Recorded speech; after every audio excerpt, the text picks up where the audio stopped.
Hey, it's John the Net Guy, and I'm taking a look today at the 970 Evo from Samsung. This is a 1 terabyte NVMe solid state drive, so great choice here for upgrading this computer. This happens to have a 256, so it's going to have 4 times the storage now. When I install this, I'm going to go through all the steps. Stay tuned. So let's go ahead and open it up and see what we get.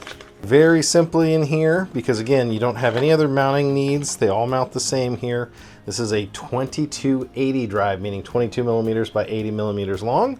And this is a 1 terabyte form factor. So I'm gonna go ahead and take this screw out. These screws are really small and really easy to lose. I'm gonna grab this drive and then I'm gonna slide it into the NVMe slot. And then go ahead and put your screw.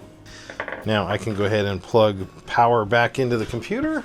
So now we're going to use Macrium Reflect to expand the drive. So there we go, almost identical performance to the other drive that we just took out, but 4 times larger, 3,500 megabytes read.